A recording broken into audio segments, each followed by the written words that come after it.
عثمان کی نیکیوں میں ایک بہت بڑا احسان، بہت بڑی نیکی یہ تھی کہ قرآن کی خدمت کرتے ہوئے پوری امت کو ایک قرآن پہ اکٹھا کر دیا۔ اسلام کے خلاف جھوٹے پروپیگنڈا کرنے والوں، جو اسلام کافر مظلوم کی بد دعا سے اپنے ماننے والوں کو ڈرا رہا ہے، وہ کسی نان مسلم کا ناحق خون بہانے کی اجازت دے گا؟ اور وہ کہا کرتے تھے بلوائیوں سے کہ میں جب تک خلیفہ نہیں بنا تھا، عرب کے اندر سب سے زیادہ جانوروں کا مالک، اونٹوں، گھوڑوں، بکریوں کا مالک میں تھا، اور اب یہ حال ہے کہ میرے پاس صرف 2 اونٹ ہیں جو میں نے اپنی ذاتی خدمت کے لیے نہیں، صرف اللہ کے گھر کی زیارت کے لیے رکھے ہوئے ہیں۔ تو یہ اعتراض کرنے والے کہ امیر عثمان نے اپنی ذات کے لیے چراگاہ بڑھا لی تھی، جھوٹ بولتے ہیں۔ وہ چراگاہ بیت المال کے جانوروں کے لیے خاص تھی، نہ کہ امیر عثمان کی ذات کے لیے۔ امیر المؤمنین عمر نے جب عمیر بن سعد انصاری کو معزول کر دیا اور ان کی جگہ گورنر امیر معاویہ کو مقرر کر دیا، تو لوگوں نے کہا دیکھو عمر نے یہ کیا، عمیر کو معزول کر کے معاویہ کو والی بنا دیا۔ تو جس کو معزول کیا گیا تھا عمیر، وہ عمیر انصاری رضی اللہ عنہ کہنے لگے لا تذکروا معاویہ الا بخیر، اے لوگو معاویہ کے بارے میں اپنی زبان کو جب بھی حرکت دو تو خیر اور بھلائی کے ساتھ دو۔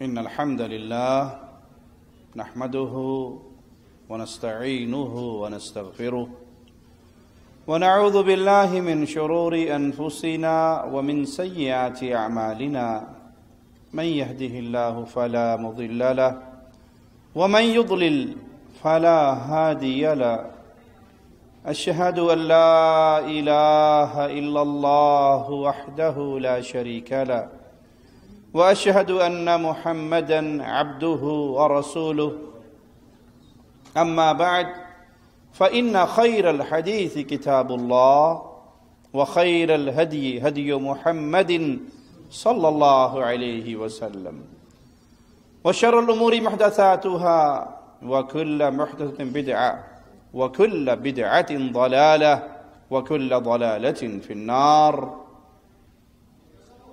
اعوذ باللہ من الشیطان الرجیم، بسم اللہ الرحمن الرحیم، قل هو اللہ احد اللہ الصمد لم یلد ولم یولد ولم یکن له کفوا احد۔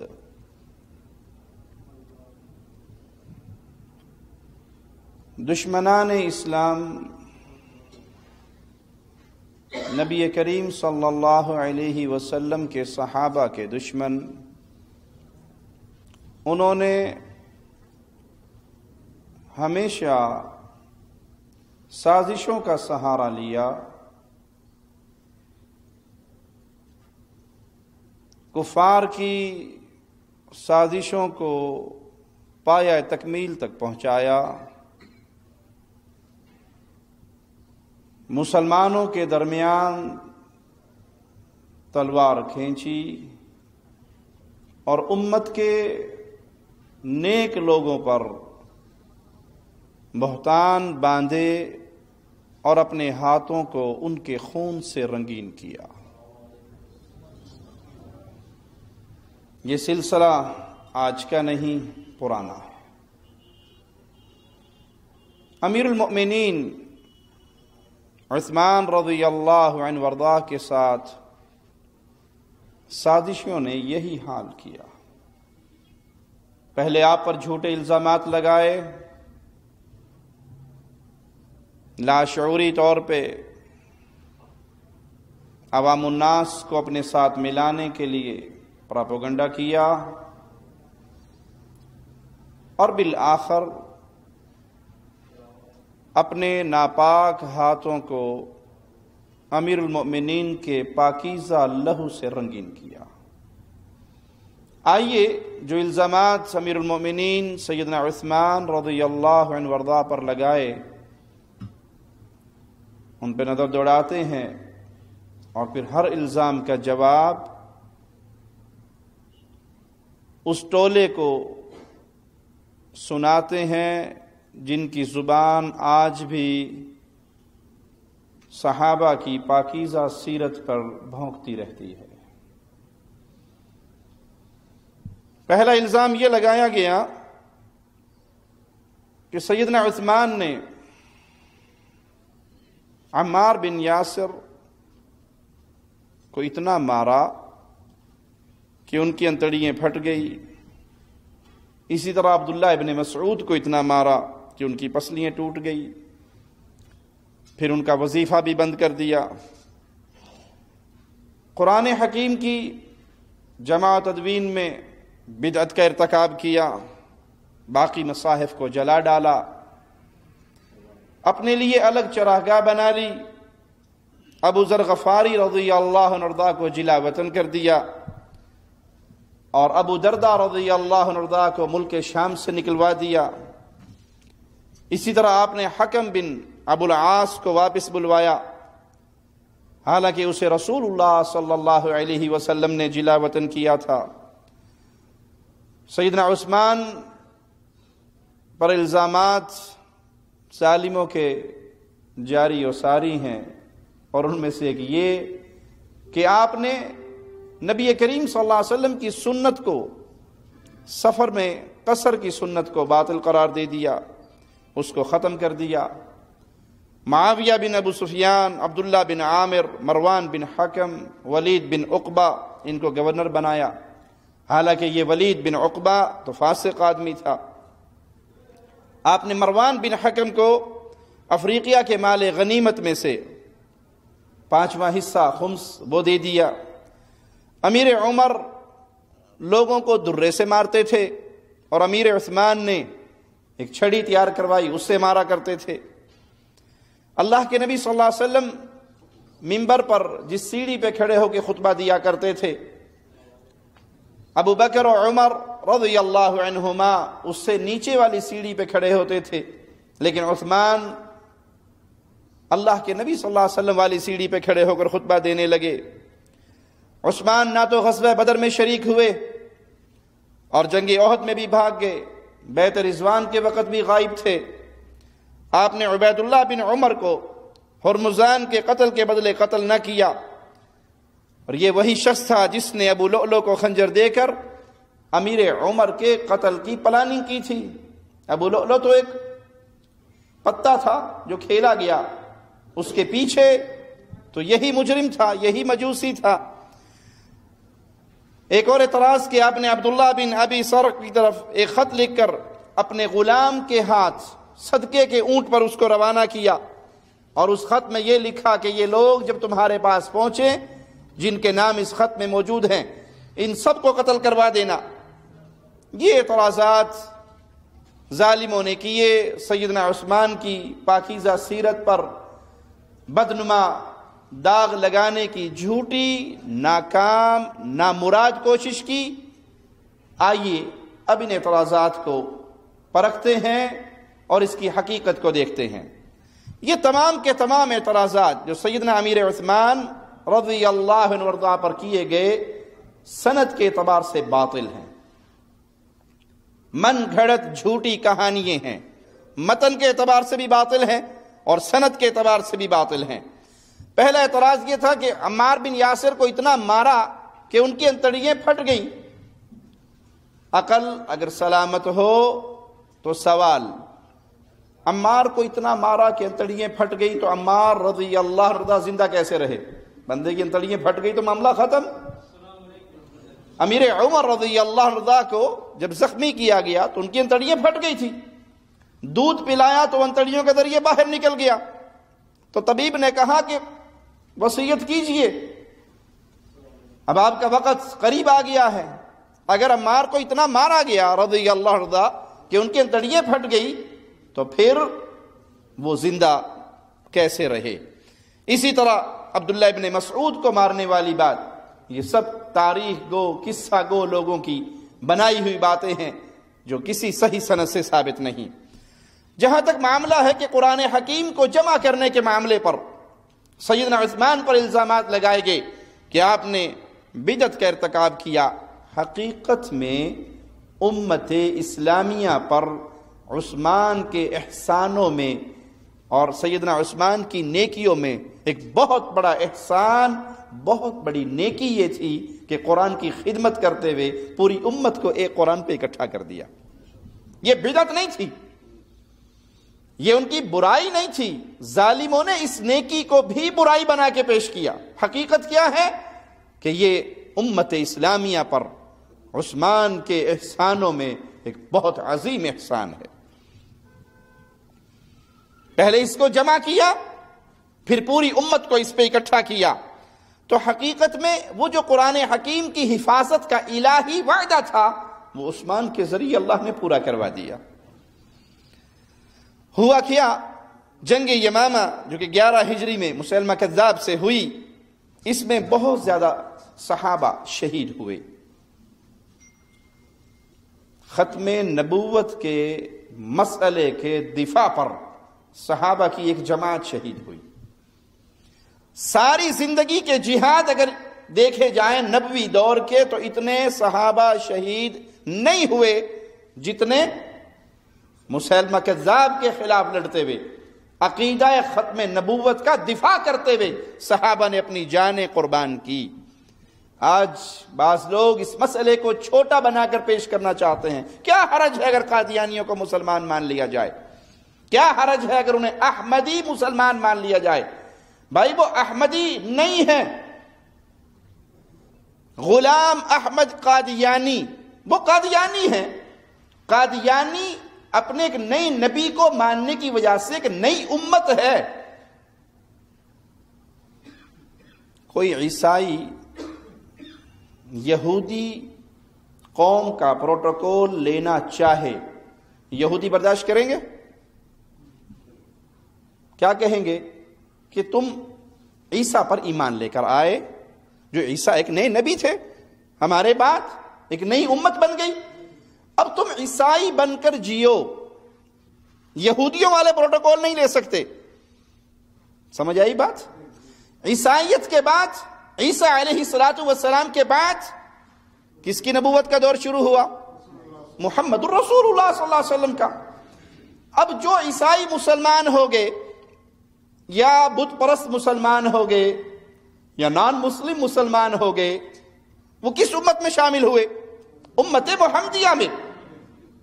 عیسیٰ علیہ السلام کو مانتے ہیں ہم، عیسیٰ علیہ السلام کو مانتے ہیں، موسیٰ علیہ السلام کو مانتے ہیں، لیکن محمد صلی اللہ علیہ وسلم کے آنے سے ان کی نبوتیں ختم ہو گئی اور ہم ایمان لے آئے محمد الرسول اللہ صلی اللہ علیہ وسلم پر، تو ہم ایک نئی امت بن گئے۔ ہم نہ عیسائیوں والا پروٹوکول لیں گے اور نہ یہودیوں والا، مسلم ہیں، نئے نبی ہیں ہمارے اور نئی امت ہے ہم۔ اب جو مسلمان بن کے زندہ رہے گا اسے مسلمان والا پروٹوکول ملنا چاہیے، اور جو یہ کہے کہ محمد صلی اللہ علیہ وسلم کے بعد پھر ایک مرزا غلام احمد قادیانی نبی بن کر آیا، تو پھر آپ نے محمد صلی اللہ علیہ وسلم کے بعد ایک اور نئے نبی کو مان لیا نا، تو آپ ایک نئی امت بن گئے۔ اب قادیانی بن کر جیو، مسلم بن کر نہیں۔ آپ مسلمانوں والا پروٹوکول نہیں لے سکتے۔ آپ کون سا لوگے؟ نیا نبی کا دعوے دار ہو تو نئی امت کہلاؤ۔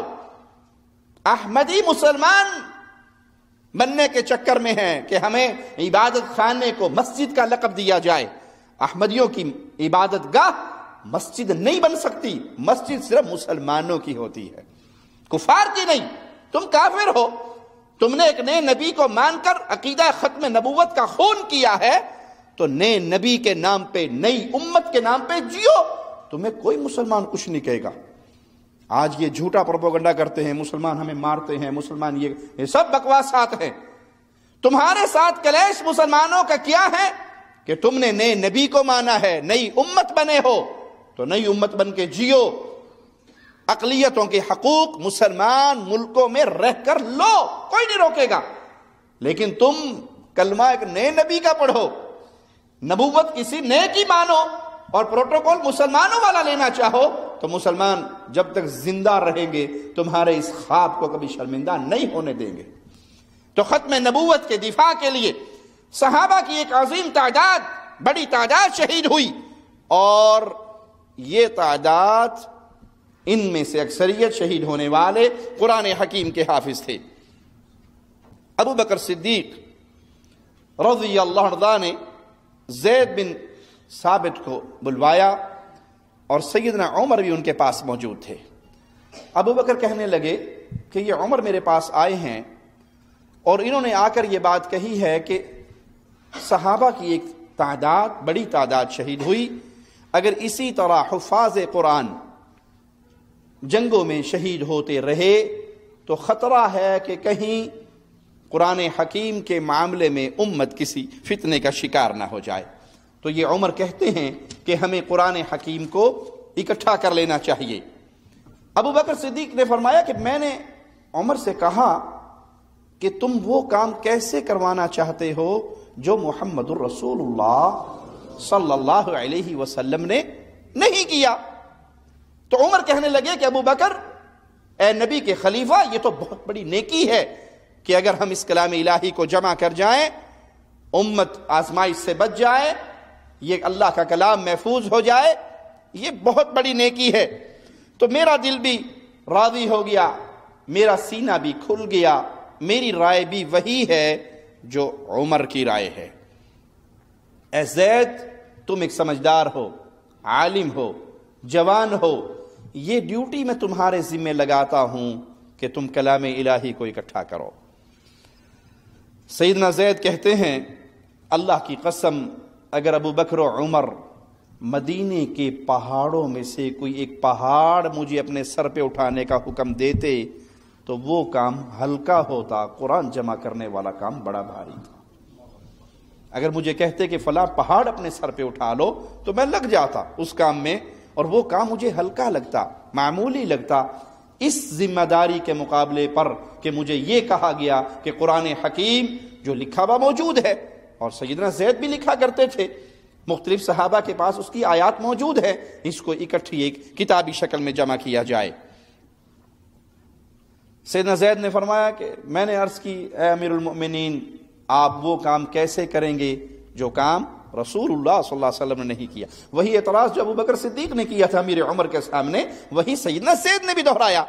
تو عمر کہنے لگے، زید، اللہ کی قسم، یہ بہت بڑی نیکی ہوگی اگر ہم اللہ کے کلام کو اکٹھا کر جاتے ہیں، یہ بہت بڑی نیکی ہوگی، یہ بہت بڑا عمل ہوگا۔ پھر عمر مجھے سمجھاتے رہے، مسئلے کو واضح کرتے رہے، یہاں تک کہ اللہ نے میرے سینے کو بھی کھول دیا۔ جس طرح ابو بکر کا سینہ کھل گیا اور وہ اس رائے پر متفق ہو گئے، زید فرماتے ہیں کہ پھر مجھے بھی عمر نے اتنی بار یہ مسئلہ دہرایا میرے سامنے، مجھے سمجھایا کہ اللہ نے میرا سینہ بھی کھول دیا، اور پھر میں قرآن حکیم کی صورتوں کو، آیات کو تلاش کرنا شروع کر دیا۔ کسی کے پاس کھجور کی چھال پہ لکھی ہوئی ملی، کسی کے پاس تختیوں پہ لکھا ہوا ملا، سفید پتھر کی باریک سلیٹوں پہ لکھا ہوا ملا، کسی کے سینے سے میں نے لیا، یہاں تک کہ سارا کا سارا قرآن حکیم جمع ہو گیا۔ اور سورۃ توبہ کی آخری آیات، لقد جاءکم رسول من انفسکم عزیز علیہ ما عنتم حریص علیکم بالمؤمنین رؤوف الرحیم فإن تولوا فقل حسبی اللہ لا الہ الا ہو علیہ توکلت وہو رب العرش العظیم۔ آخر سورت تک یہ آیات مجھے ابو خزیمہ انصاری رضی اللہ عنہ وارضاہ کے پاس سے ملی۔ چنانچہ قرآن حکیم کے یہ نسخے ترتیب دیے گئے اور یہ نسخے ابو بکر صدیق رضی اللہ عنہ کے پاس رہے۔ آپ کی وفات کے بعد یہ نسخے امیر عمر کے پاس آ گئے رضی اللہ عنہ، اور امیر عمر کی شہادت کے بعد یہی نسخے، یہی صحیفے مومنوں کی ماں حفصہ سلام اللہ علیہا رضی اللہ تعالی عنہا، ان کے پاس کے نسخے رہے۔ پھر حذیفہ بن یمان امیر المؤمنین امیر عثمان کے پاس آئے۔ ان دنوں خلیفہ راشد سیدنا عثمان رضی اللہ عنہ وارضاہ آذربائیجان کی فتح کے سلسلے میں مصروف تھے۔ حذیفہ نے عرض کی، امیر المؤمنین، اس سے پہلے کہ امت مسلمہ بھی یہودیوں اور نصرانیوں کی طرح اللہ کی کتاب میں اختلاف کرنا شروع کر دے، آپ اس کی خبر لیں۔ لوگ اختلاف کر رہے ہیں، میری قرات ٹھیک ہے، وہ کہتا ہے میری قرات ٹھیک ہے۔ حذیفہ کہتے ہیں امیر المومنین کہیں مسلمان بھی یہود و نصارہ کی طرح اختلاف کا شکار نہ ہو جائیں، اس مسئلے کو حل کیجئے۔ تو پھر امیر عثمان نے سیدہ حفصہ سلام اللہ علیہا کو پیغام بھیجا، اور وہ صحیفے جو سیدنا زید کی نگرانی میں جمع ہو چکے تھے وہ منگوائے، اور پھر اس کے نسخے کروا کے اسے کتابی شکل بنا کر ان کو واپس کر دیے، اور مسلمانوں کے اندر ان نسخوں کو تقسیم کر دیا۔ یہ ڈیوٹی سیدنا عثمان نے کس کی ذمہ لگائی؟ زید بن ثابت، عبداللہ بن زبیر، سعد بن عاص، عبد الرحمن بن حارث رضی اللہ عنہم، ان کو حکم دیا۔ انہوں نے ان کی کاپیاں تیار کی، مزید نسخے تیار کیے، اور اللہ کا وہ وعدہ سچا ہوا جو مالک نے اپنی کتاب میں امت کو سنایا تھا، اِنَّا نَحْنُ نَزَّلْنَا الذِّكْرَ وَإِنَّا لَهُ لَحَافِظُونَ، اس ذکر کو ہم نے نازل کیا ہے اور اس کے محافظ بھی ہم ہیں۔ وہ قرآن حکیم کے صحیفے پھر اس کی کاپیاں بنا کر اس کے نسخے بنا کر اسے تقسیم کیا گیا۔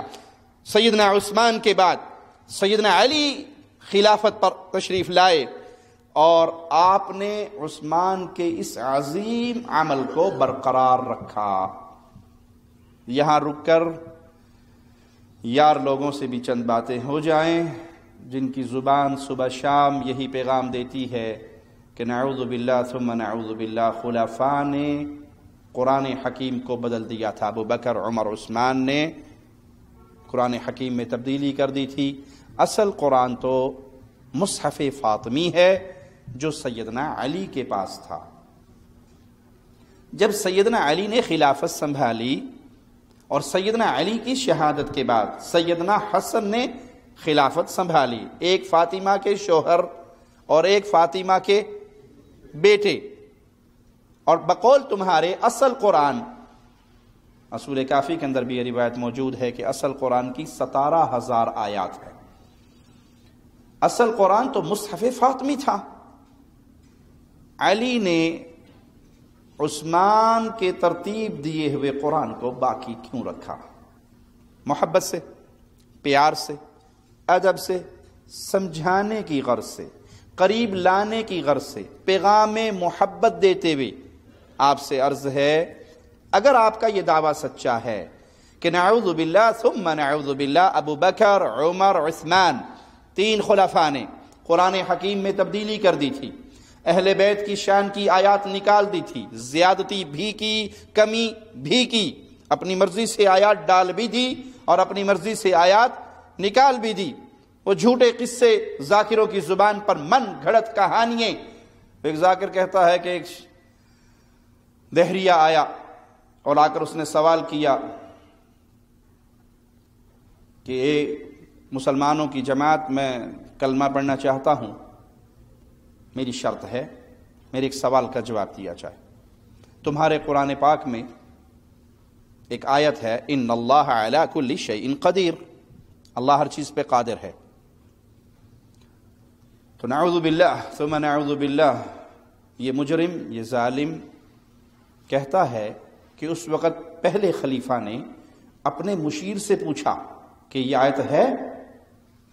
ان کا جی ہے، انہوں نے کہا ہاں جی ہے ہمارے قرآن میں۔ ابو بکر صدیق کو اتنی آیت بھی نہیں آتی تھی، اور اس پر مجمع نے بھرپور طریقے سے داد دی۔ یہاں پر بعض ان سوئے ہوئوں کو جگانا بھی ضروری سمجھتا ہوں۔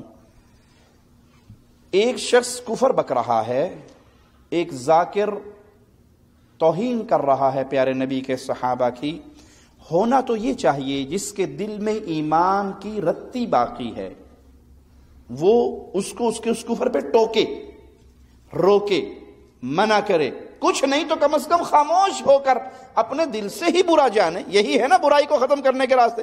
ہاتھ سے روکو، نہیں طاقت، زبان سے روکو، نہیں طاقت، دل سے برا جانو، اور یہ ایمان کی آخری کیفیت ہے۔ یہ بھی نہیں تو پھر ایمان نہیں ہے۔ لیکن یہاں مجالس ذکر میں جو چیز ہمیں نظر آتی ہے، ذاکر جتنا بڑا کفر بکتا ہے یا جتنی بڑی وہ صحابہ کی شان میں گالی بکتا ہے، مجمع اتنا اٹھ کے اسے داد دیتا ہے۔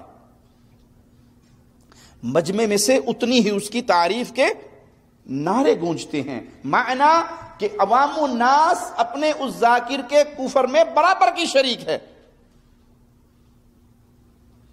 جو یہ کہتے ہیں کہ نہیں جی ہاتھ تھوڑا رکھیا کرو، اس نے جو کفر بکا، مجمع نے اٹھ کے داد دی اس کے کفر پہ، وہ راضی تھے یا ناراض تھے؟ اگر وہ ناراض ہوتے تو اسے روکتے ٹوکتے کہ تجھے یہ جرت کہاں سے ملی کہ تم مسلمانوں کے خلیفہ کے خلاف زبان دراز کرے، ابو بکر صدیق کو گالی دے، ان کی شان میں اشارے کنائے سے گستاخی کرے. تو جب اس نے کہا کہ اس نے مشیر سے پوچھا جی کوئی ایسی آیت ہے؟ انہوں نے کہا جی بالکل ہے. تو مجمع نے بھرپور طریقے سے داد دی کہ پہلے خلیفے کو تو اتنی سی آیت بھی نہیں آتی تھی. انہوں نے کہا جی سوال کیا ہے؟ کہ سوال یہ ہے کہ جب یہ آیت قرآن پاک میں ہے کہ اللہ ہر چیز پہ قادر ہے، تو کیا اللہ اپنے جیسا اللہ بنانے پر بھی قادر ہے؟ کہا مشیروں اس کا کوئی جواب ہے؟ مشیروں نے کہا جی 3 دن کا ٹائم لے لیں، ہم سوچ کے جواب دیں گے. اس نے کہا کہ میں پھر 3 دن کے لیے یہیں بیٹھا ہوں، میں کہیں نہیں جاتا، آپ جواب تلاش کر لیں. 3 دن کے بعد آ کر پوچھتا ہے جی جواب. تو بادشاہ نے پوچھا مشیر سے جواب تیار ہو گیا؟ کہا جی بالکل ہو گیا. کہا کیا جواب ہے؟ کہ اس کی گردن مار دو. تو جلاد کو بلایا کہ یہ تو اللہ کی توہین کر رہا ہے، اس کی گردن مار دو. تو جب تلوار رکھی گئی اس کی گردن پہ تو اس نے کہا کہ مجھے مارنا ہے تو مار دو، لیکن یاد رکھو میرے مرنے سے میرا ایک نیا مذہب بنے گا، تمہاری بدنامی ہوگی کہ تم ایک سوال کا جواب نہیں دے سکے تو بدنامی ہو جائے گی اور میں ہمیشہ کے لیے زندہ ہو جاؤں گا، میرا مذہب زندہ ہو جائے گا. تو کہا تلوار ہٹا لو. تلوار ہٹائی. اب وہ مذاق کر رہا ہے، مسلمانوں کی توہین کر رہا. تو آخری کونے میں سے ایک بوڑھا اٹھا، اس نے کہا ذرا میرے ساتھ، تجھے میں جواب لے کر دیتا ہوں. کہا کدھر؟ کہا ناطق قرآن کے پاس چلتے ہیں، مولا علی کے پاس لے کے جاتا ہوں. کہا یہ منبر پہ کون ہے؟ کہا یہ حکمران ہیں، انہیں کیا پتا قرآن کیا ہے. اور مجمع بھرپور طریقے سے اٹھ کے اس کی اس بکواس پہ داد دیتا ہے. کہا وہ لے کر سیدنا علی کے پاس پہنچا اور علی سے کہا کہ سوال ہے، قرآن پاک کی یہ آیت ہے کہ اللہ اور اللہ بنا سکتا ہے. تو مولا علی نے کہا ایک نہیں ہزاروں بنا سکتا ہے. تو کہا اگر ہزاروں بنا سکتا ہے تو پھر وحدہ لا شریک تو نہ رہا. کہا نہیں، وہ جتنے اللہ بھی بنائے گا وہ سارے کے سارے مخلوق ہوں گی، خالق تو ایک ہی رہے گا. خلیفہ کے دربار میں ایک دہریہ آ گیا تھا. دہریہ اسے کہتے ہیں جو لا مذہب ہو، جو کہتے ہیں کہ یہ دنیا خود ہی وجود میں آئی ہے اور خود ہی فنا ہو جائے گی. یہ دہریہ ایک مذہب ہے، ان کا عقیدہ ہے، وہ کسی اللہ کے قائل نہیں.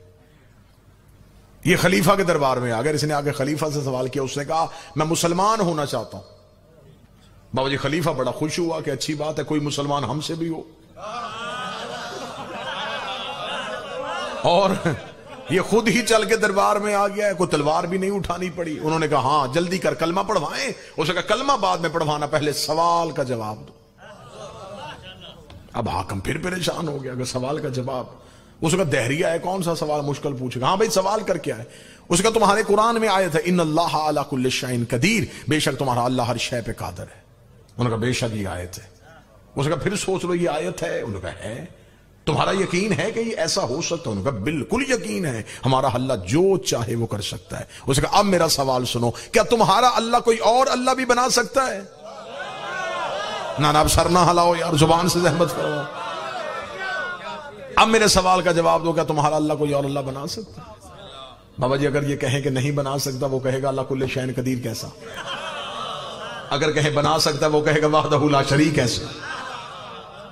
حکومت پھنس گئی، حاکم پریشان ہو گیا. اس نے وہ درباری مولوی جو تنخواہ پہ رکھے ہوئے تھے وہ اکٹھے کیے. اس نے کہا ہاں بھائی تمہیں تنخواہیں دی جاتی ہیں بیت المال سے، اب جواب دو. انہوں نے کہا جواب لمحوں میں مل سکتا تھا اگر علی کو بلا لیتے. یہ دہریہ یہاں سے شرمندہ ہو کے پلٹ سکتا تھا اگر ہم علی کو بلائیں. حاکم نے کہا میں نے تمہیں پہلے کہا ہے کہ مجھے اسلام علی کے بغیر چاہیے. ہر سوال کے لیے علی کے پاس جائیں، ہر سوال کے لیے علی کے پاس جائیں. تم اس کا کوئی جواب تلاش کرو. انہوں نے کہا پھر جواب تلاش کرنے کے لیے وقت چاہیے. کتنا؟ انہوں نے کہا 3 دن. حاکم نے دہریے سے کہا کہ 3 دن کے اندر تمہیں سوال کا جواب مل جائے گا. دہریہ چلا گیا. 30 دن کو دہریہ دربار میں آ کے کھڑا ہوگا. اس نے کہا لائیں جی سوال کا جواب. یہ باتیں اور ریکارڈ ہیں، تاریخ کا حصہ ہیں. حاکم نے علماء کو بلایا، علماء کو بلا کے ہاں بھائی اس کے سوال کا جواب دو جس کے لیے 3 دن کی مہلت مانگی تھی. جواب تیار ہے؟ انہوں نے کہا جی بالکل تیار ہے. انہوں نے کہا کیا جواب ہے؟ انہوں نے کہا جواب یہ ہے کہ اس کو قتل کیا جائے گا. اس کا جرم، اس کا توہین مذہب، ہمارے اللہ کی توہین. ہمارے مسلمانوں کے دربار میں کھڑا ہو کے پوچھ رہا ہے کہ کیا اللہ کوئی اور اللہ بنا سکتا ہے؟ اس سے بڑھ کے توہین کیا ہوگی؟ سرتن سے جدا کرو، اس نے ہمارے اللہ پہ الزام لگائے. حاکم نے کہا پکی بات ہے یہ سزا اسلامی ہوگی؟ انہوں نے کہا بالکل اسلامی ہوگی. حاکم نے اشارہ کیا، جلاد نے تلوار کھینچی، ننگی تلوار دہریہ کی گردن پہ اس نے کہہ کے لگانے شروع کیے. حاکم نے کہا کیوں کہہ کے لگا رہا ہوں؟ میں دیکھوں گا کون بندہ مجلس میں جاگ رہا ہے. اس نے کہا کہہ کے کیوں لگا رہا ہوں؟ اس نے کہا تیری بے بسی پہ لگا رہا ہوں. میں جا رہا ہوں، سوال زندہ ہے.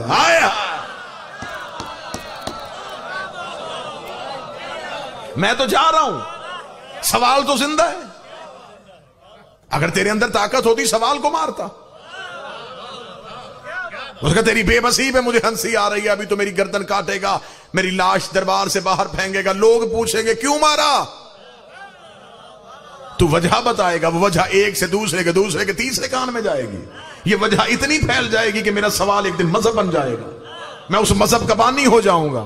جب تک سوال کا جواب نہیں دیا جائے گا تب تک میرا نام زندہ رہے گا. حاکم نے کہا فوراً جلا سے تلوار اٹھاؤ. اب مارے تو پھر مرتے، چھوڑے تو پھر مرتے. واللہ با خدا مجھے ممبر کے تقدس قسم دونوں طرف سرکار باب الہوا اس کا علم ہے. یہ باتیں ہسٹری کا حصہ ہیں. درباری علماء سے کہا گیا کسی طریقے سے دہریے کو واپس بھیجو. انہوں نے کہا پھر ایک ہی طریقہ ہے، آیت قرآن سے واپس لے لیتے. ان اللہ علی کل شیء قدیر کی آیت کو قرآن سے واپس لے لیتے اور کہہ دیتے ہیں یہ آیت قرآن کا حصہ نہیں. ادھر قرآن کی حرمت پہ چھری چلنے لگی. یہ دربار کے کونے سے بوڑھا اٹھ کے کھڑا ہو گیا، اسے دہریے کی کلائی پہ ہاتھ رکھا، آ تجھے اس کے پاس لے کے جاؤں جو وارث قرآن. دہریے نے پلٹ کے اس بوڑھے کا چہرہ دیکھا تو اس کی داڑھی میں نور کی تاریں تھی. اس نے اپنی جھکی ہوئی کمر کو سیدھا کیا تو سینے پہ منا اہل بیت کا تمغہ لگا ہوا تھا. آگے آگے سلمان چلا، پیچھے پیچھے دہریہ چلا. سلمان اپنی نظروں سے صراط مستقیم کے رستے تعین کرتا ہوا دہلیز امیر المومنین کی جانب بڑھا. امیر المومنین کا دروازہ آیا، سلمان نے سر سجدے میں رکھا، اپنی ریش کو علی کی دہلیز کے ساتھ مس کیا. رات کے گرے ہوئے نور کے تارے سلمان نے اپنی داڑھی میں سمیٹے. السلام علیکہ یا امیر المومنین کہہ کے سلام کیا. علی کی آواز آئی علیکہ سلمان. سلمان اکیلا آیا ہے یا دہریہ بھی ساتھ آیا ہے؟ اتنا کہنا تھا یا دہریہ نے پلٹنے کی کوشش کی. سلمان نے کہا جواب لے کے جا، واپس کیوں جا رہا ہے؟ اس نے کہا مل گیا جواب. تو ملنے سے پہلے میرا نام جانتا ہے، یہ جواب بھی جانتا ہوگا. امیر المومنین گھر سے باہر آئے، سر کے رسول والا امامہ، کاندھے پہ ابو طالب والی ابا، حمزہ کا روب، اسماعیل کا چہرہ لے کے امیر المومنین دروازے کے باہر آئے. باہر آ کے تو نے سوال کیا تھا اللہ علی کل شیء قدیر ہے یا نہیں ہے؟ فرمایا بے شک ہمارا اللہ علی کل شیء قدیر ہے. تیرا دوسرا سوال یہ تھا کہ کیا وہ اللہ بنا سکتا ہے؟ علی کی آواز ہے وہ ایک نہیں 1000 اللہ بنا سکتا ہے، لیکن وہ جتنے بھی بنائے گا خالق وہی رہے گا. وہ سب مخلوق کہلائے، خالق تو وہی رہے گا نا. اس طرح کے من گھڑت قصے سنا کر تم جھوٹ پھیلاتے ہو پیارے نبی صلی اللہ علیہ وسلم کے سب سے عظیم صحابی کے خلاف. تو سوال یہ بنتا ہے کہ اگر عثمان نے جو قرآن نافذ کیا، پھیلایا، بانٹا، نسخے تقسیم کیے، وہ جھوٹا تھا، وہ من گھڑت تھا بقول تمہارے ذاکروں کے، بقول تمہاری اصول کافی کے. تو جب عثمان کی شہادت کے بعد خلافت علی کو ملی رضی اللہ عنہم اجمعین، تو علی نے عثمان والے مصحف عثمانی کو جاری رکھا یا مصحف فاطمہ کو جاری کیا؟ کوئی ایک روایت صحیح آپ پیش نہیں کر سکتے کہ سیدنا علی نے مصحف عثمانی کو چھپا دیا ہو اور مصحف فاطمہ کو جاری کر دیا ہو. تو اگر یہ جرم پہلے 3 خلیفہ کا تھا قرآن کو بدلنے کا، تو تبدیل شدہ قرآن کو ویسے باقی رکھنا جرم ہے یا نہیں؟ جب آپ کو حکومت مل گئی، جب آپ کو قوت مل گئی، جب سٹیٹ آپ کے ہاتھ میں آ گئی، تو اس کا مطلب یہ ہوا کہ جو غلطیاں ہوئی تھی ان سب کی اصلاح واجب تھی، تو پھر وہ قرآن لا کے عوام الناس کے سامنے پیش کرنا سیدنا علی پر واجب تھا، سیدنا حسن پر واجب تھا۔ لیکن تاریخ شاہد ہے کہ وہی قرآن جو عثمان کے دور میں جس کے نسخے تیار کیے گئے، اسی کو مولا علی نے بھی باقی رکھا اور سیدنا حسن نے بھی باقی رکھا۔ انہی حضرات کے ایک بہت بڑے شیخ علی بن موسیٰ المعروف بابن طاؤس اپنی کتاب میں سیدنا علی کا ایک قول نقل کرتے ہیں۔ وہ کہا جاتا ہے جادو وہ جو سر چڑھ کے بولے، جو دن کی روشنی میں بھی آپ کو نظر آئے کہ معاملہ یہ ہے۔ یہ قول اگر میں کسی اہل سنت کی کتاب سے سناتا تو کہنے والا کہہ سکتا تھا کہ آپ تو جی اہل سنت ہیں، اپنے گھر سے دلیل لا رہے ہیں۔ یہ قول اہل سنت کی کتاب میں نہیں۔ اس قول کو نقل کرنے والا علی بن موسیٰ المعروف بابن طاؤس، وہ اپنی کتاب میں نقل کرتا ہے کہ علی نے کہا ایھا الناس اللہ اللہ ایاکم والغلو فی امر عثمان، اے لوگو اللہ سے ڈرو، اللہ کی کبریائی کا خیال رکھو، امیر المؤمنین عثمان کے بارے میں غلو سے بچو، اور ان کے بارے میں اپنی اس بات سے باز آ جاؤ کہ وہ قرآن کو جلانے والا تھا۔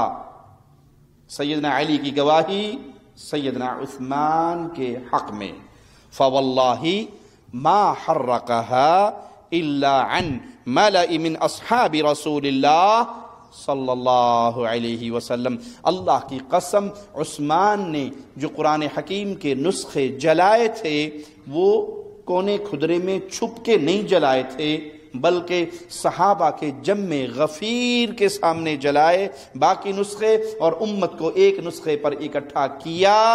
کسی ایک صحابی نے بھی عثمان کے اس عمل پر اعتراض نہیں کیا۔ اس مسئلے پر تو صحابہ کا اجماع ہوا، کسی ایک صحابی نے عثمان سے نہیں کہا کہ آپ یہ کیا کر رہے ہیں، بلکہ آپ کی نیکیوں میں، آپ کے احسانات میں یہ بدعت نہیں ہے جو عثمان نے جاری کی، بلکہ یہ احسان عظیم ہے جو عثمان نے مسلمانوں کے اوپر اور قیامت تک آنے والے اہل ایمان پر کیا کہ سب کو اکٹھا کر دیا۔ اللہ کی قسم جو کتابیں عثمان نے جلوائیں وہ صحابہ کی پوری جماعت کے سامنے اور صحابہ کے مشورے سے انہوں نے جمع کیا، انہوں نے اکٹھا کیا، صحابہ سے مشورہ کیا، اور جب اختلافات بہت بڑھ گئے کہ ایک آدمی جب دوسرے سے ملتا تو اس کی قرات کو غلط کہتا اور اپنی قرات کو سچ کہتا، تب مجبور ہو کے سیدنا عثمان نے یہ قدم اٹھایا۔ باقی رہا یہ اعتراض کہ سیدنا عثمان نے اپنے لیے چراگاہ خاص کر لی تھی، تو یہ اعتراض بھی باطل ہے۔ سیدنا عثمان نے اپنی ذات کے لیے کوئی چراگاہ نہیں بنائی تھی، بلکہ آپ سے پہلے عمر اور عمر سے پہلے ابو بکر رضی اللہ عنہما انہوں نے چراگاہ بنوائی، نہ عمر نے اپنی ذات کے لیے نہ ابو بکر نے اپنی ذات کے لیے، بلکہ صدقے کے اونٹ، بیت المال کے جانور اور مجاہدین کی سواریاں جو جہاد فی سبیل اللہ میں استعمال ہوتی تھی ان کی خوراک کے لیے چراگاہ کس نے بنوائی؟ امیر عمر نے۔ جب عثمان کا دور آیا، بابرکت دور آیا، جس میں فتوحات بہت زیادہ ہوئی اور ملکوں کے ملک مسلمانوں کی ملکیت میں داخل ہوئے، تو جتنا جہاد زیادہ ہوگا، جتنی فوج بڑھے گی اتنی سواریاں بڑھیں گی، جتنا مال غنیمت کے جانور زیادہ ہوں گے اتنی ہی چراگاہ بڑی کرنی پڑے گی۔ پہلے 100 اونٹ تھے، پھر 200 ہوئے، تو 200 اونٹ تو 100 والی چراگاہ سے نہیں پیٹ بھر سکیں گے، تو بیت المال کے اونٹ زیادہ ہونے سے سیدنا عثمان نے اس چراگاہ کے اندر اضافہ کیا۔ آئیے امیر عمر کا ایک قول آپ کو سناؤں جو صحیح بخاری حدیث نمبر 3059۔ عمر اپنے ایک غلام کو جس کو چراگاہ کا ذمہ دار بنایا تھا اسے ہدایت کرتے ہیں۔ ہدایت سنیے، مسلمانوں سے اپنے ہاتھ کو روکے رکھنا، ان پہ ظلم نہ کرنا، مظلوم کی بد دعا سے ہمیشہ بچے رہنا، کیونکہ مظلوم کی بد دعا قبول ہوتی ہے۔ اور میں یہ جملہ بارہا دہراتا ہوں، آج پھر دہرانا چاہتا ہوں، اللہ ہمارے دلوں کی اصلاح فرما دے۔ مظلوم کی بد دعا قبول ہوتی ہے، بھلے مظلوم کافر کیوں نہ ہو۔ کسی کافر کے ساتھ بھی اگر آپ زیادتی والا معاملہ کریں گے اس کی بد دعا، مظلوم کی بد دعا قبول ہوگی، مسلمان ہونا شرط نہیں ہے۔ اسلام کے خلاف جھوٹے پروپیگنڈا کرنے والوں، جو اسلام کافر مظلوم کی بد دعا سے اپنے ماننے والوں کو ڈرا رہا ہے، وہ کسی نان مسلم کا ناحق خون بہانے کی اجازت دے گا؟ اسلام تو سلامتی والا دین ہے، اسلام تو محفوظ رکھنے والا دین ہے، خونوں کو، عزتوں کو۔ یہ اسلام وہ مبارک دین ہے جو اپنے ماننے والوں کو کہتا ہے کہ دریا کے کنارے پر بیٹھ کے وضو کرو تو پانی زیادہ ضائع نہ کرو۔ دریا کے کنارے پر بیٹھ کے مسلمان وضو کرے تو اپنی ضرورت سے زیادہ، دریا میں کوئی کمی پڑے گی؟ ایک لوٹے کی جگہ پہ 2 لوٹے نکل آئیں، دریا میں فرق پڑ جائے گا، لیکن مسلمان کی عادت تو خراب ہوگی نا۔ یہ وہ مبارک دین ہے جو اپنے ماننے والوں کو دریا کے کنارے پر بیٹھ کر پانی ضائع کرنے کی اجازت نہیں دیتا، کسی کا ناحق خون بہانے کی اجازت کیسے دے گا؟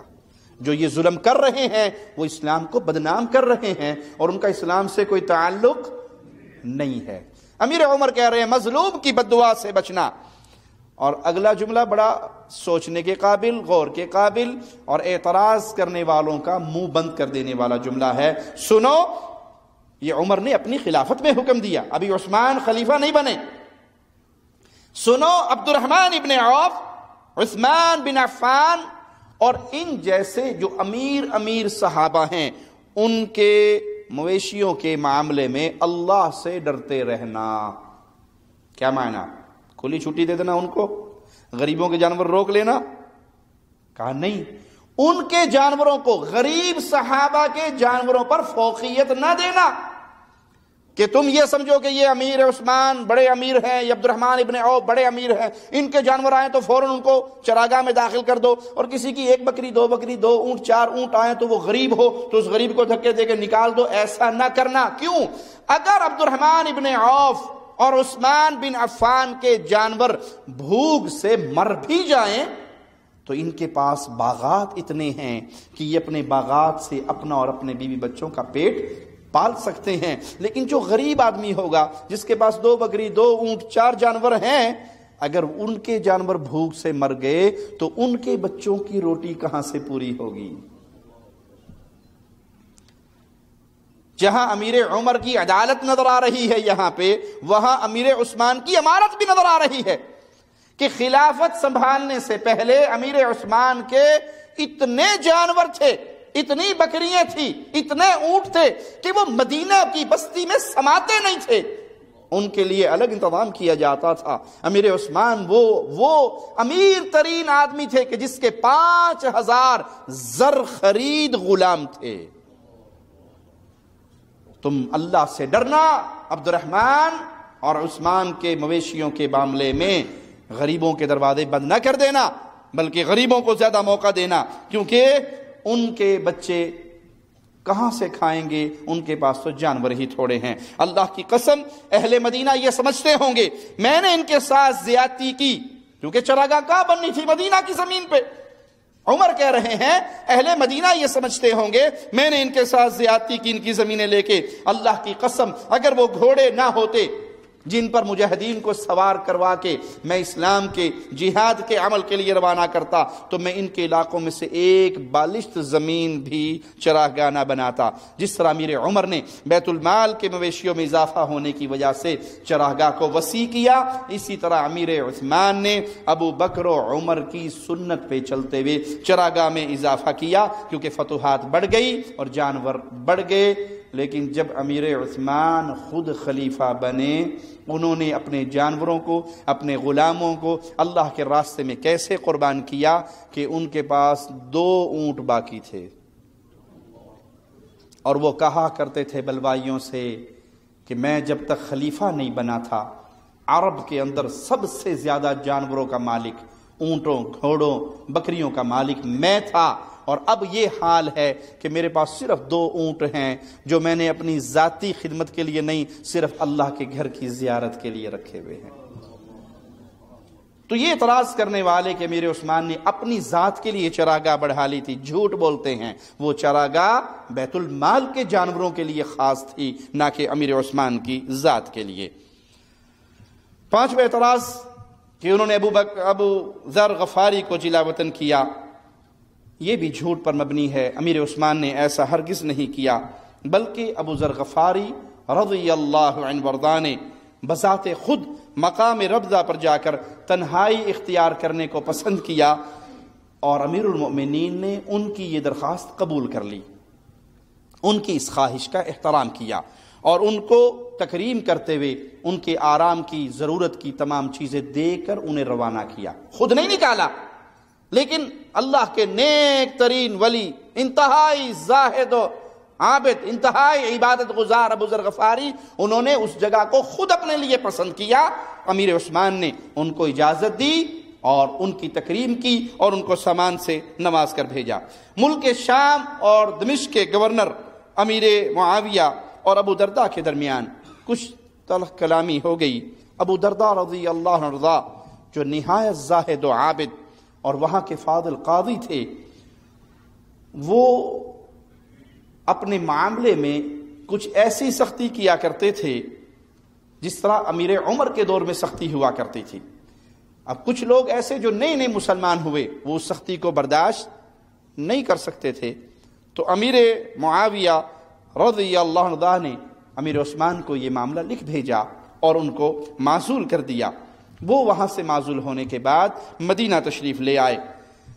کسی کو معزول کرنا اس کی شان میں گستاخی نہیں ہے، وگرنہ امیر عمر نے خالد ابن ولید کو معزول کیا تھا، تو کیا خالد ابن ولید کی شان میں کمی ہو گئی تھی؟ کسی کو معزول کر دینا کسی کے عہدے سے، یہ شان میں، یہ ان کے اوپر کوئی الزامات لگا کر نہیں کیا، نہیں، بلکہ ان کو معزول کیا تو یہ کام امیر عمر نے بھی کیا، اور کس عظیم صحابی کے ساتھ کیا جسے سیف اللہ کا لقب ملا تھا، خالد ابن ولید، معزول کیا۔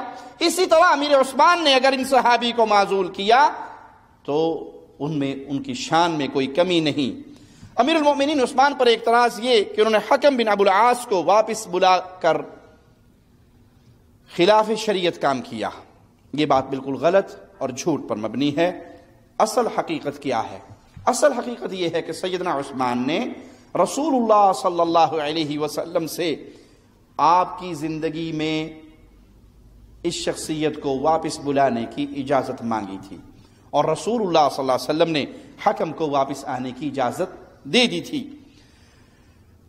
پیارے نبی کی وفات کے بعد جب خلافت ابو بکر صدیق کے کندھوں پر آئی تو امیر عثمان نے جا کر اس درخواست کو ان کے سامنے رکھا کہ رسول اللہ صلی اللہ علیہ وسلم نے حکم کو واپس آنے کی اجازت دے دی تھی، اس کو واپس بلایا جائے۔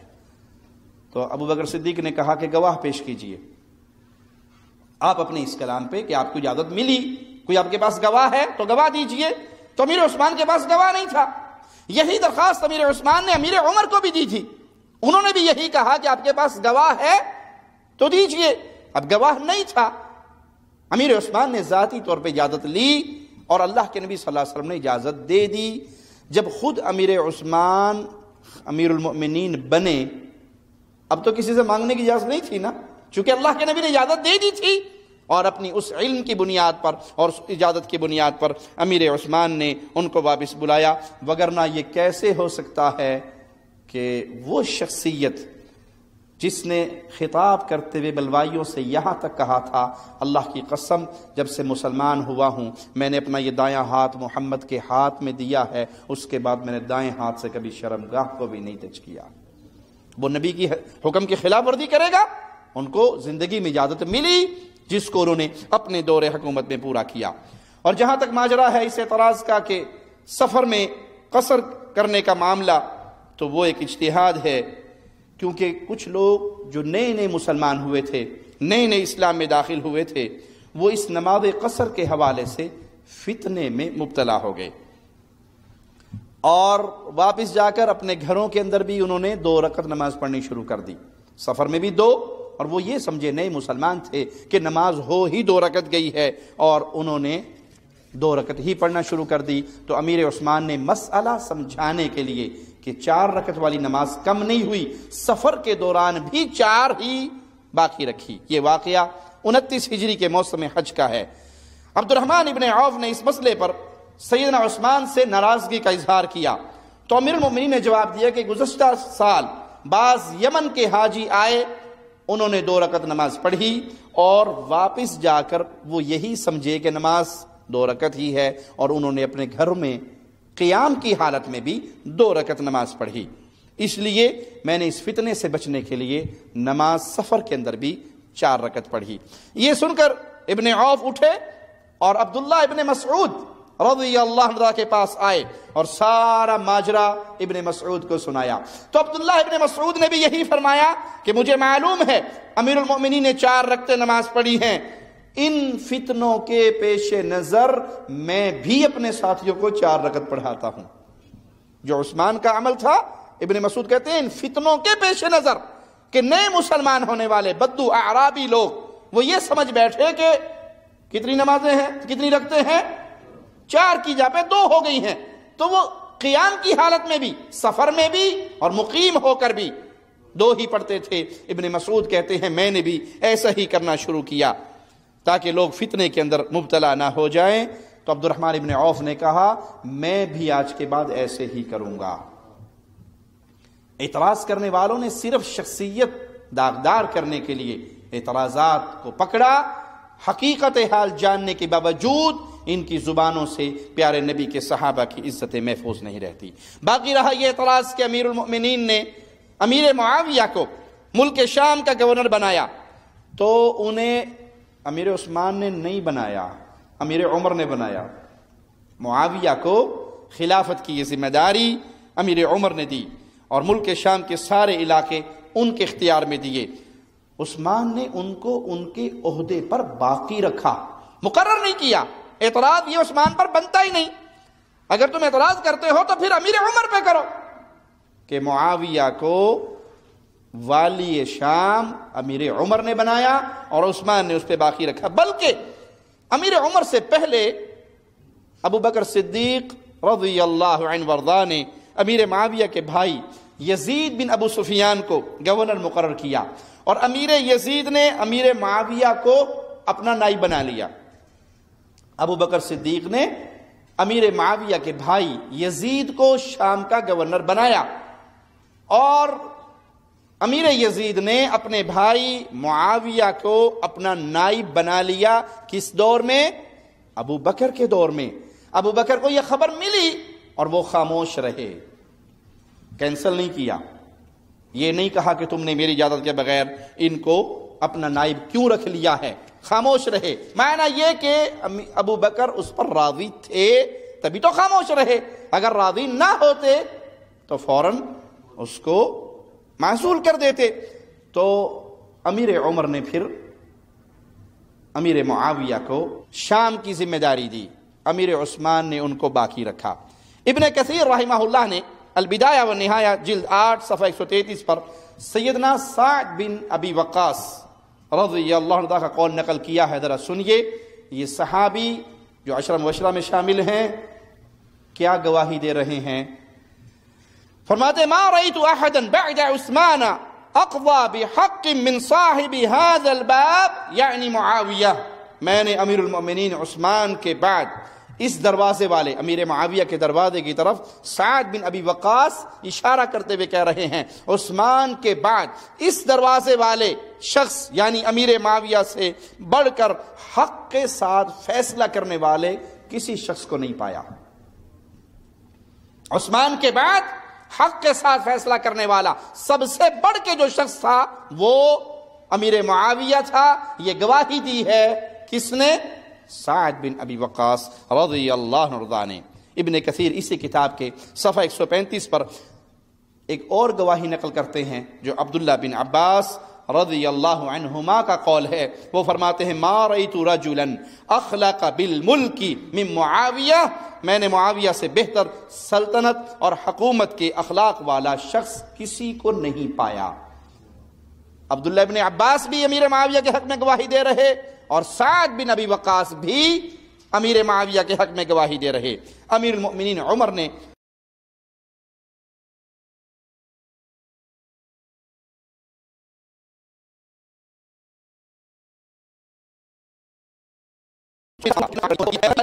تو جس کو معزول کیا گیا تھا عمیر، وہ عمیر انصاری رضی اللہ عنہ کہنے لگے لا تذکروا معاویہ الا بخیر، اے لوگو معاویہ کے بارے میں اپنی زبان کو جب بھی حرکت دو تو خیر اور بھلائی کے ساتھ دو۔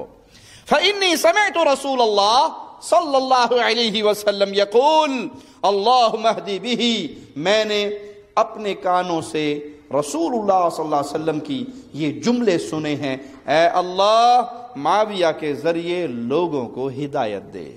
جامع ترمذی حدیث نمبر 3843، جس کے لیے اللہ کے نبی صلی اللہ علیہ وسلم دعا مانگے اے اللہ اس کے ذریعے لوگوں کو ہدایت والا بنا، وہ خود بے ہدایتہ ہوگا؟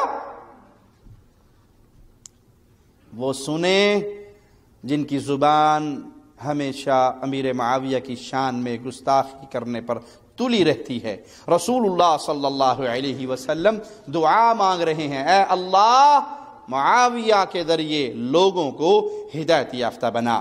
اور دوسری روایت میں ہے اللہ کے نبی صلی اللہ علیہ وسلم نے فرمایا اللہم اجعلہ ہادیا مہدیا واہد بہ، اے اللہ معاویہ کو ہدایت والا مہدی بنا دے، اس کے ذریعے لوگوں کو ہدایت دے، اسے ہدایت والا بنا، اسے ہدایت دینے والا بنا، ہدایت کی طرف رہنمائی کرنے والا بنا اور اس کے ذریعے ہدایت دے۔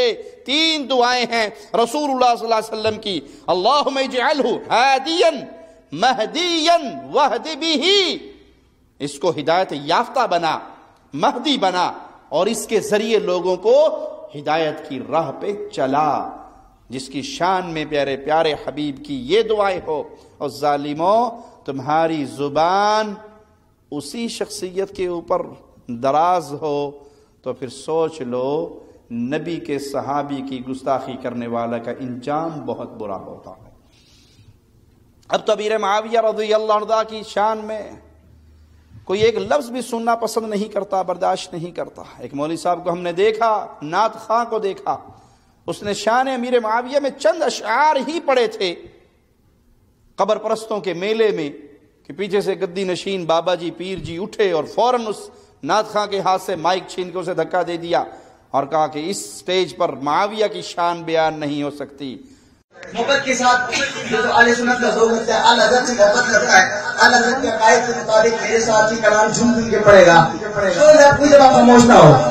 کاتب قرآن ہے معاویہ، معاویہ کاتب قرآن ہے معاویہ، کوئی جواب خاموش نہ ہو، تو خاموشوں کا پتہ لگ جائے گا کہ بندہ عقیدے کا نہیں کس عقیدے کا ہے۔ محبت کے ساتھ کاتب قرآن ہے معاویہ، معاویہ کاتب قرآن ہے معاویہ، معاویہ کاتب قرآن ہے۔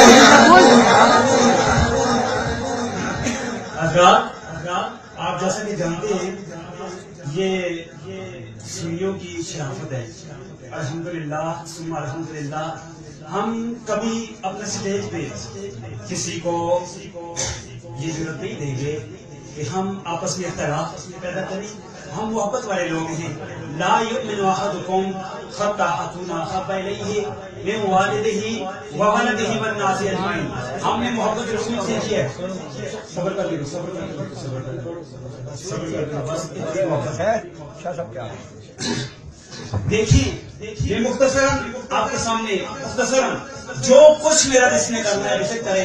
الحمدللہ سنی سید ہوں، حسبی نسبی سید ہوں، خاندانی سید ہوں اور سنیوں کے سٹیج کا عالم ہوں الحمدللہ۔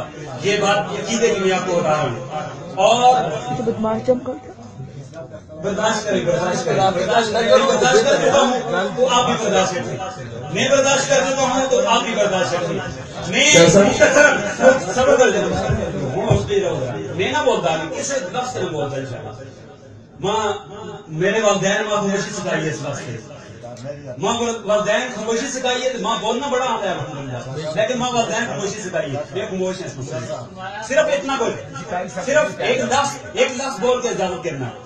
اگر اتنے کسی نے والدوں کا کوئی بندہ گالیاں دینا ہوئے تو برداشت کر، نہیں برداشت کر رکھتا نہیں برداشت کر رکھتا میرے والد نے جس 84 سال گلیاں دیکھتے میں برداشت کر کے سو میرے والدین جس مولا علی بھی گالیاں دیتی ہیں نبیاں بھی گالیاں دیتی ہیں فاطمہ بھی گالیاں دیتی ہیں حسن و حسینہ بھی گالیاں دیتی ہیں میں کتوں برداشت کر رکھتا جس سٹیج پر معاویہ کی شان بیان نہ ہو وہ سٹیج اہل ایمان کا سٹیج بھی نہیں ہو سکتا. ہم اہل بیت کی عزت کرتے ہیں, ہم اصحاب رسول کی عزت کرتے ہیں. یہ نہیں ہو سکتا کہ آپ امت میں تفریق کریں اس بنیاد پر کہ یا اہل بیت والے بنو یا صحابہ والے بنو. یہ تفریق اہل ایمان کے ہاں نہیں پائی جاتی. مسلمان اہل ایمان مومنین کی جماعت جیسے اہل بیت سے پیار کرتے ہیں ویسے ہی اصحاب محمد سے بھی پیار کرتے ہیں صلی اللہ علیہ وسلم. اہل بیت سے پیار کی وجہ میرے آقا کے اہل بیت ہیں, صحابہ سے پیار کی وجہ میرے آقا کے صحابہ ہیں. اصل محبت تو آقا سے ہے, جو آقا سے جڑتا جائے گا اس سے محبت ہمارے دلوں میں بڑھتی جائے گی. جہاں تک عبداللہ بن عامر کا تعلق ہے تو ان کو امیر المومنین عثمان نے ہی گورنر بنایا, کیونکہ یہ ننیال کی طرف سے بھی اور ددیال کی طرف سے دونوں طرف سے باعزت شخص تھے. باپ کی طرف سے اموی, ماں کی طرف سے ہاشمی, بنو ہاشم اور بنو امیہ سب کے سب قریشی ہیں. عبداللہ بن عامر جب پیدا ہوئے تو انہیں رسول اللہ صلی اللہ علیہ وسلم کے پاس لایا گیا. آپ نے اس بچے کو دیکھ کر فرمایا, اے بنی عبد الشمس, اس کی شکل تم لوگوں سے زیادہ ہم لوگوں سے ملتی ہے. جس سے اللہ کے نبی ایسے راضی ہوں, جس کی شکل کو دیکھ کے اللہ کے نبی خوش ہوں کہ اس کے نقش و نگار تمہارے جیسے نہیں بلکہ ہمارے خانوادے جیسے ہیں. پھر آپ نے اپنا لعاب دہن اس بچے کے منہ میں ڈالا تو عبداللہ نے پیارے نبی صلی اللہ علیہ وسلم کا لعاب دہن پی لیا, نگل لیا. رسول اللہ صلی اللہ علیہ وسلم نے اس بچے کے بارے میں فوراً خوشخبری کیا دی کہ یہ بڑا ہوگا لوگوں کی سیرابی کا ذریعہ بنے گا, لوگوں کو پانی پلانے کا ذریعہ بنے گا. اور جب یہ صحابی بڑے ہوئے تو جہاں پانی نکالنے کی کوشش کرتے فوراً پانی نکل آتا, جہاں کنواں کھودتے وہیں سے پانی نکل آتا کہ اس کے مبارک پیٹ میں محمد کا لعاب کیا تھا صلی اللہ علیہ وسلم. اور یہاں ہم یہ بات بھی کہہ دیں جو ہمارے خلاف اکثر عوام الناس کے اندر پروپیگنڈا کی جاتی ہے کہ اہل توحید رسول اللہ صلی اللہ علیہ وسلم کے تبرکات کو نہیں مانتے. یہ جھوٹ ہے. ہم پیارے نبی صلی اللہ علیہ وسلم کے تبرکات کو مانتے ہیں. آپ کے لعاب میں برکت, کوئی شک نہیں. آپ کا لعاب پیا عبداللہ بن عامر نے, اللہ نے کتنے برکتوں والا بنایا. جہاں کنواں کھودنے کی کوشش کرتے, پانی نکالنے کی کوشش کرتے تو فوراً ہی اللہ کی رحمت سے پانی نکل آتا. آپ کے پسینے میں خوشبو, آپ کے پسینے میں برکت, آپ کے مبارک بالوں میں, منہ مبارک میں برکت, آپ کے جبے میں برکت, آپ سے لگی ہوئی چیزوں میں برکت ہے. اس میں اہل ایمان کی کوئی دو رائے نہیں ہے. لیکن یہ تبرک والا معاملہ خاص محمد الرسول اللہ صلی اللہ علیہ وسلم تک ہی ہے. آپ کا لعاب دہن صحابہ اپنے ہاتھ پہ لیا کرتے تھے, آپ کے وضو کا پانی صحابہ اپنے ہاتھ پہ لے لیتے تھے, اپنے جسم پہ مل لیتے تھے. یہ ماجرا کسی صحابی نے ابو بکر صدیق کے ساتھ نہیں کیا, جو اصل پوائنٹ سمجھانے والا ہے. یہ معاملہ کسی صحابی نے عمر کے ساتھ, عثمان کے ساتھ, حتیٰ کہ علی کے ساتھ بھی نہیں کیا. یہ خاصہ تھا محمد الرسول اللہ کا صلی اللہ علیہ وسلم. آج ہم پہ یہ اعتراض کیوں کیا جاتا ہے کہ یہ نبی کریم صلی اللہ علیہ وسلم کے تبرکات کو نہیں مانتے؟ اس لیے کہ ہم ان کے للو فتووں کے تبرکات کو نہیں مانتے. انہوں نے تو چند دن پہلے یہ کلپ دیکھا, ایک پیر صاحب بیٹھے ہوئے, ایک بی بی اس کے پاؤں دھو کر پی رہی. میں نے کہا اپنے خاوند کے کبھی تو نے ہاتھ دھو کے نہیں پیے, غیر مردوں کے تجھے پاؤں دھونے نصیب ہوئے.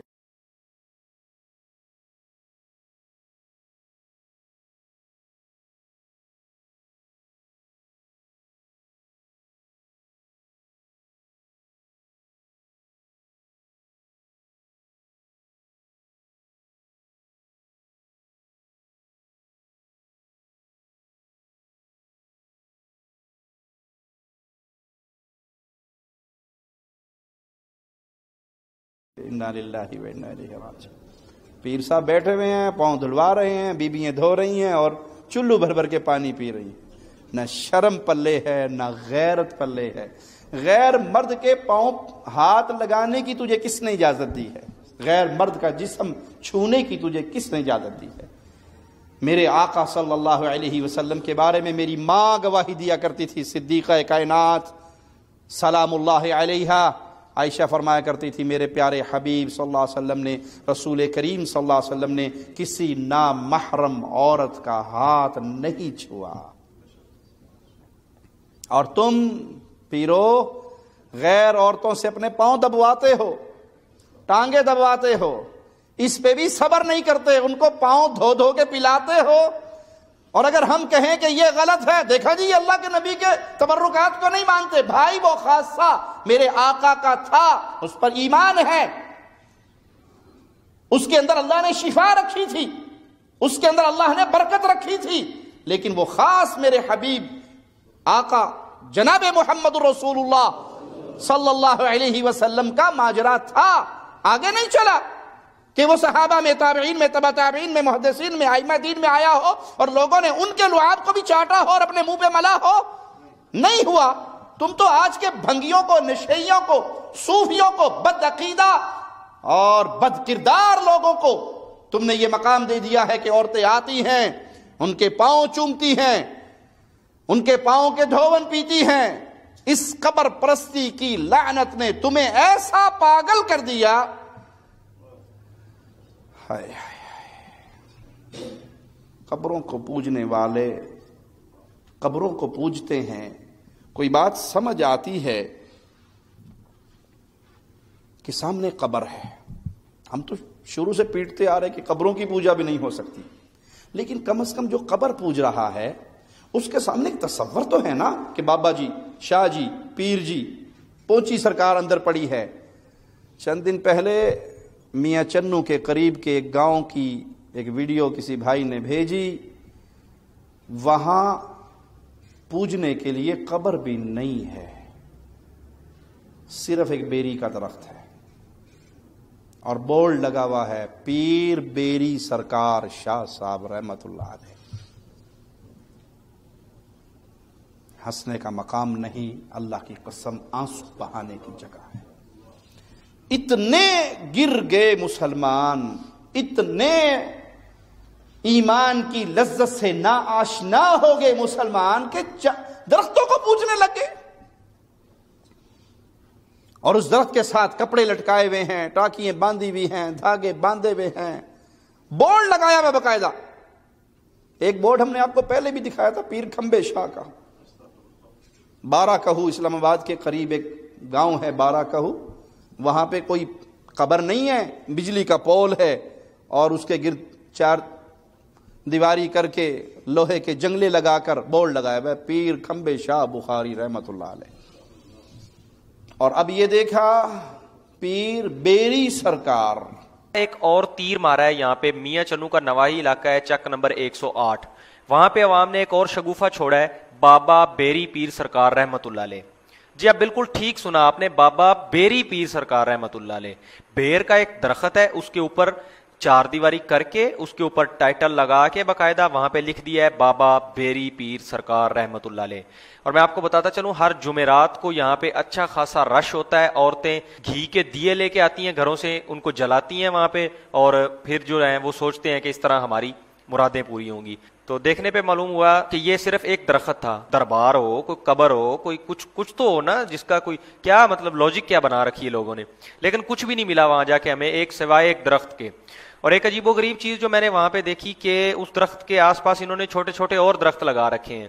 تو چنانچہ میرے ساتھ ایک مقامی بندہ تھا جس سے ساری انفارمیشن میں نے بڑے طریقے سے نکلوائی، تو اس نے بتایا کہ جی یہ اب جو بابا بیری کے جناب یہ کہہ لیں آپ کے بچے ہیں جی، اس کے مطلب آپ ذلی بابے لانچ کر دیے ہیں تاکہ بڑے بابے کو جب کوئی گھن کھا جائے گا یا وہ گر جائے گا کسی طریقے سے تو یہ بچے لانچ کر دیے جائیں گے، پھر بعد میں آنے والی نسلیں جو ہیں ان کی پوجا شروع کر دیں گی کہ یہ بابے ہیں جی۔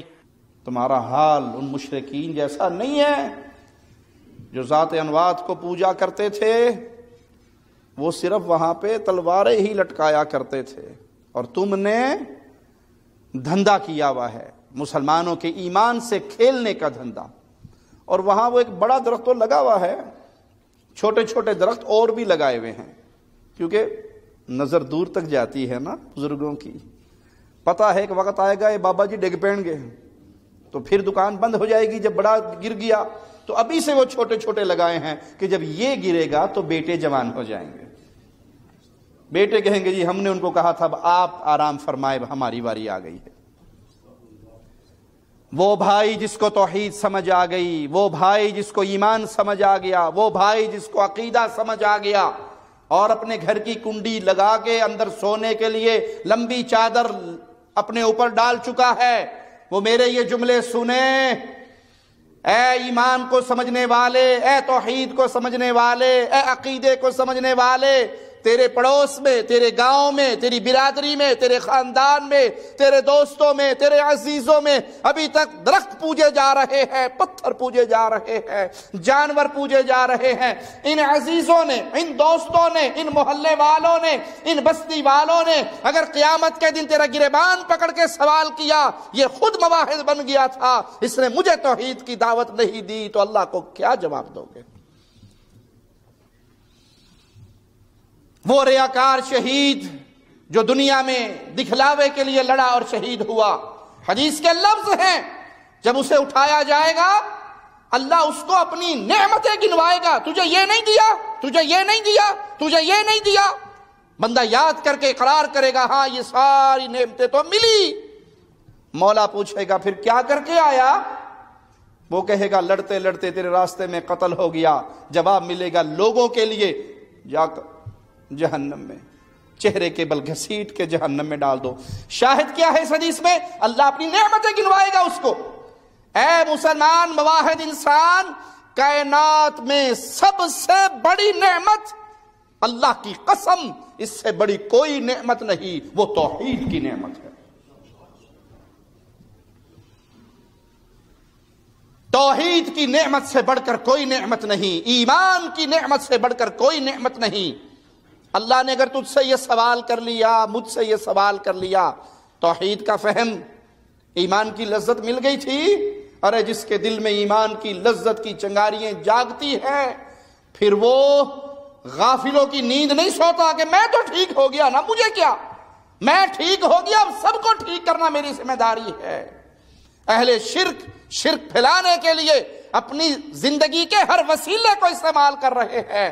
اے موحدو، قرض ہے تمہارے سر پہ، یہ بیری پوجنے والے، یہ کھمبے پوجنے والے، یہ قبریں پوجنے والے، یہ درخت پوجنے والے، یہ پتھر پوجنے والے، یہ جانور پوجنے والے، قرض ہے تمہارے سر پہ۔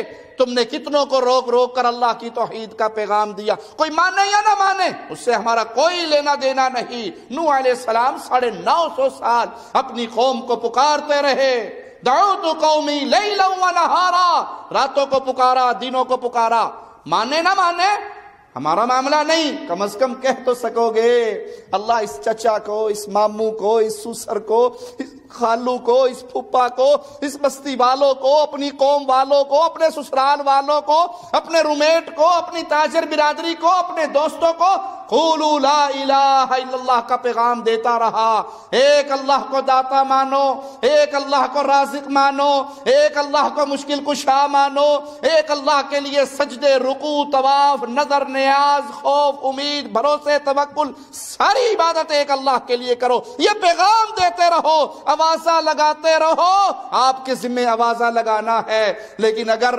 دنیا کے مفادات کی وجہ سے آپ نے توحید کا آوازہ چھوڑ دیا تو پھر سمجھ لو قیامت کے دن نجات بڑی مشکل ہوگی۔ اے اللہ، تجھے تیرے پیارے ناموں کا واسطہ ہے مولا، ہمیں جب تک زندہ رکھنا، ایمان کا داعی بنا کر رکھنا، توحید کا داعی بنا کر رکھنا، لا الہ الا اللہ کا پیغام پھیلانے والا بنا کر رکھنا۔ اللہ ہمیں ایسی زندگی نہ دینا جس زندگی میں ہم مفادات کی راہ میں بہہ کر کمپرومائز کے راستے پہ چل پڑیں اور تیری توحید کے پیغام کو چھوڑ دیں۔ اللہ ایسی زندگی دینا آخری سانس تک بھی زبان سے ایک ہی جملہ نکلے، لا الہ الا اللہ۔ اللہ ایسی موت دینا کہ زبان سے یہی جملہ نکل رہا ہو، لا الہ الا اللہ، اور شہادت کی موت پا کے اللہ تیری جنتوں کی طرف آ رہے ہوں۔ اقول قولی ھذا واستغفر اللہ لی ولکم ولسائر المسلمین فاستغفروہ انہ هو الغفور الرحیم۔